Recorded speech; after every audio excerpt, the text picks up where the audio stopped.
Só complementando aqui essa questão do vídeo do piso, né? Que começou a trincar e a estufar. E isso causou nas pessoas que estavam filmando, né, meio que um desespero. Isso é uma situação que eu já presenciei pessoalmente, né? E assim, eu não sei qual o motivo. Pode ter, os motivos desse acontecimento podem ser vários. Pode ser estrutural, pode ser não, e não, quando eu digo estrutural, não quer dizer que a estrutura esteja danificada, né?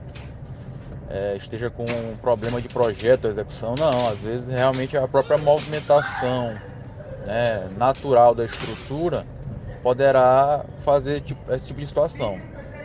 Eu queria até fazer nesse caso aqui um paralelo com aquele outro vídeo que rolou no WhatsApp ontem de um prédio lá em Balneário Camboriú que ficava balançando, né? Porque quem viu na filmagem a água saindo da piscina e também pegou muita gente meio assustador. Imagina, por exemplo, se tu tivesse naquele prédio um revestimento de fachada rígido. O que ia acontecer quando aquele prédio balançasse daquela forma, né? E só lembrando que a construtora, né, ela apresentou hoje, pelo menos eu recebi hoje uma nota, né, justificando e dizendo que aquela situação, né, é calculada para aquilo, né? E pode acontecer em situações muito especiais. Claro que isso não vai acontecer todo dia, mas uma situação com chuvas e ventos muito fortes, como foi o caso daquele dia, o prédio pode sim balançar. E o prédio, na verdade, está balançando a todo momento, porém, o balançado é tão pequeno que a gente não percebe. Mas essas movimentações e essas tensões, ela pode ser transmitida para os revestimentos, né? Então, por isso é necessário que os revestimentos da gente tenham uma certa flexibilidade. Como é que a gente garante a flexibilidade de um revestimento? No caso de revestimento cerâmico, como foi o caso do vídeo, ele se dá principalmente pelo rejunte, né? O rejunte, se ele tiver na espessura adequada e tiver a flexibilidade adequada, ele vai conseguir suportar nessas tensões sem danificar o piso. Mas se o rejuntamento não for adequado e a espessura também não for adequada, isso pode fazer com que haja esse tipo de situação. Imagine, por exemplo, uma situação agora que é muito comum, que é do porcelanato, onde praticamente se reduz bastante o espaço do rejuntamento. Aí a justificativa de muitos é que a placa de porcelanato ela não absorve muita água, por isso ela não deforma muito, então poderia utilizar um rejunte menor. Tudo bem, mas pelos outros motivos, como eu acabei de falar, movimentações estruturais, isso pode fazer com que também nós temos esse tipo de problema. Mas, como a gente não sabe, né, não tem certeza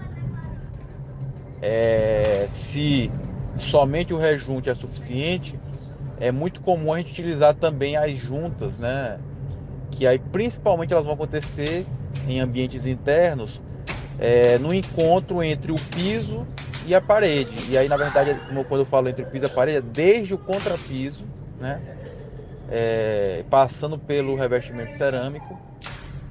Geralmente se faz isso aí com um isopor, né? A gente coloca uma folha de isopor para fazer esse isolamento entre os dois elementos, parede e piso, para permitir que esse piso tenha um grau de movimentação para esse tipo de situação, né? Nesse caso, claro, para que não fique feio, a gente coloca, né, um rodapé de sobrepor ou algo parecido para poder esconder esse isopor, né? Mas eu, por exemplo, fiz um prédio nos Lençóis Maranhenses, para quem não conhece, e são 242 apartamentos. Em todos os 242 apartamentos, em todos os ambientes, nós temos esse espaço, né, entre os pisos e as paredes e cobertos com um rodapé. Mas é claro que algumas situações também, como por exemplo uma fachada de um prédio, ou como por exemplo um pátio ou uma piscina de um clube, a área externa é muito grande, né, para poder colocar as cadeiras de sol, etc. E nesse caso,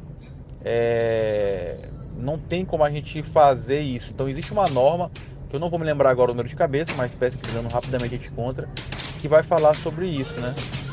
E lá nessa norma diz que quando eu tenho revestimentos, né, com áreas maiores que uma determinada área, que eu não me recordo também exatamente o valor agora, mas é algo em torno de 20 a 30 metros quadrados, obrigatoriamente eu tenho que fazer essas juntas de movimentação. Bem como também quando se nós temos regiões também de revestimentos feitos com mais de 6 metros linear. Então, por exemplo, eu contei até em um dos grupos que eu participo, que numa piscina de um hotel que eu fiz, que a piscina tinha 1.000 metros quadrados de área, eu precisei fazer juntas, inclusive na piscina. E aí, claro que teve uma dificuldade maior, porque imagina eu fazer junta num local que é para ser estanque, né? Que é para não vazar água. Então a impermeabilização ela teve que ter um cuidado redobrado para impedir esse tipo de situação. Beleza? Espero ter contribuído com todos aí. Um grande abraço e bom fim de semana a todos aí. Já estamos nos aproximando do fim de semana.